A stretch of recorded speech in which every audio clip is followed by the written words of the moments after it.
Agora aqui nesse vídeo vamos preparar a forração da paleta. Vamos iniciar com esse amarelo de cádmio, pode ser médio ou escuro. Vou preparando ele aqui, distribuindo com o amarelo limão ou amarelo de cádmio. É muito importante esses amarelos mais claros para as luzes. Pego o amarelo ocre. E em seguida venho com vermelho chinês, pode ser o francês ou o cádmio também, substitui bem. Entro com o carmim. Agora o azul cerúleo e o azul ultramar. São duas cores frias que eu coloco mais aqui abaixo. Tem um branco de titânio, que é uma cor muito importante. Sem ela não conseguimos pintar. E o verde esmeralda. São as cores frias mais abaixo. E o branco, por ser uma cor neutra, é a primeira cor que eu venho a distribuir aqui no canto da paleta. Ele vai fazer a separação das cores frias e das cores quentes. Pego aqui o azul cerúleo, coloco também um pouco no canto da paleta de madeira. O azul ultramar. Venho distribuindo e fazendo toda a parte baixa com as cores mais frias. E o verde esmeralda.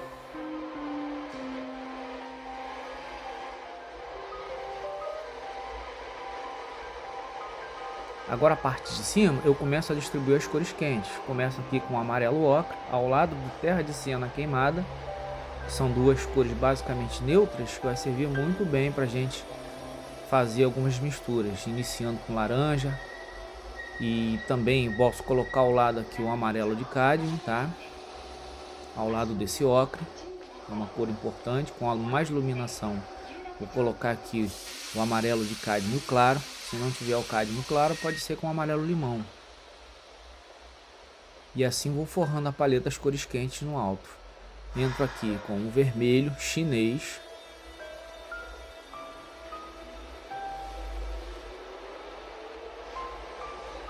E por último pego o carmim. O carmim é bem intenso, é bem forte, serve muito bem para a gente fabricar um roxo. Um roxo permanente, um roxo com bastante transparência. E bom, agora eu substituo esse EcoSolve, não uso mais.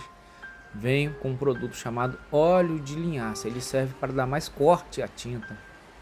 Vai homogeneizar melhor na hora da mistura. Por ele ser oleoso, a tinta também ganha um pouco de brilho. Coloco ele aqui na tampinha de refrigerante ou de suco, tanto faz, posso utilizar para substituir o godê de metal. Utilizo aqui duas espátulas em tamanhos diferentes, são espátulas de metal, tá? Pego aqui um pouco do branco, jogo na paleta, o carmim e um pouco do azul ultramar para começar a fabricar o roxo permanente, aquele roxo com bastante transparência e ele fica um pouco escuro. Eu posso também estar adquirindo outros modelos de espátula em vários tamanhos. Faço uma limpeza na espátula para adicionar uma nova cor. É muito importante o pincel e a espátula sempre ficarem limpos para adicionar novas cores. Pego aqui um pouco do azul cerúleo, olha como é que ele vai esfriar um pouco mais o roxo. E o branco ele faz o papel do clareamento do roxo, vai fazer um roxo bem clarinho e frio para que a gente possa criar as nuances de cores no céu. Observe aqui que eu consigo fazer uma pequena escala de roxo com valores variados. Ó, posso acrescentar um pouco mais do azul ultramar e pronto, adquiri aqui um roxo mais claro, bastante interessante. Novamente limpo a espátula, que é fundamental. Pego lá um pouco do amarelo ocre e agora do vermelho chinês. Estarei agora fabricando um laranja. Esse laranja ele é muito importante, ele não fica muito intenso, muito brilhoso, porque ele vai facilitar na hora de jogar no céu. O amarelo ocre tem uma função muito interessante. Misturando ele aqui com o branco, ele já cria um bom clareamento para criar movimentos de iluminação.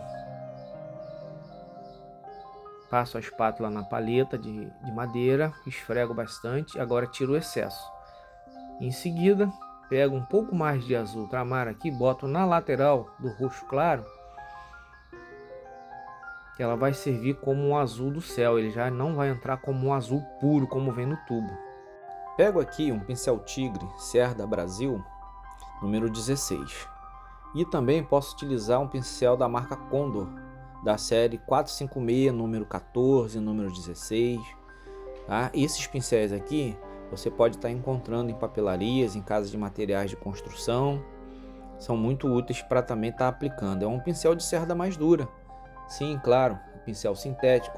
Para o começo da tela eu evito um pouco utilizar alguns pincéis de cerda macia, né? Marta, outro pincel que possa ser desgastado com o tecido, com as tramas que acabam danificando um pouco o material. Então eu prefiro utilizar esses pincéis. Agora, iniciando aqui a cor no céu, eu pego o roxo claro que está lá em cima e começo a aplicar na parte clara e na parte escura. Venho diversificando, faço uma marcação onde está mais baixa, que significa que o céu está mais distante.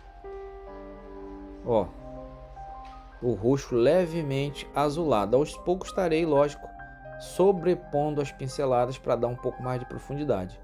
Mas a princípio essas pinceladas são mais um teste, é um laboratório. A gente começa a aplicar as cores para ver se vai ficar na conformidade. Eu começo a fazer as aplicações assim bem soltas, bem voluntárias, porque a técnica da tinta a óleo é uma técnica de sobreposição. Isso favorece, facilita muito. Se você ficar insatisfeito, tiver algum erro, vir novamente acertando as pinceladas, acertando as cores. Mas observa que eu vou agora jogando as pinceladas das cores mais claras, que é exatamente aquele laranja com amarelo ocre, vermelho chinês, bem claro entre os espaços do azul do céu. Esse azul levemente arroxeado. Olha, como a pincelada da nuvem mais clara está bastante clara, ela também não fica afetada.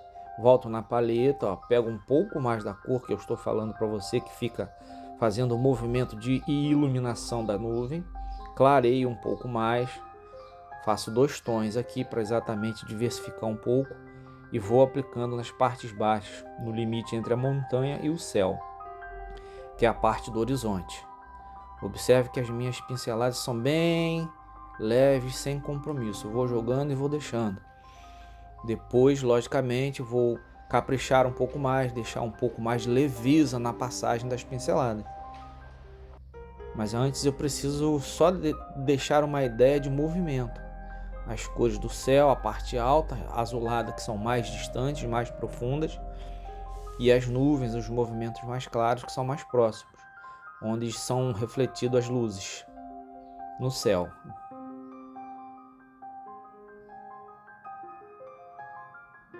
Aos pouquinhos começo a intensificar. Observe que a minha pincelada, que era o roxo que estava ali ao lado, coloquei um leve toque de azul e vou aqui criando uma marcação e fechando.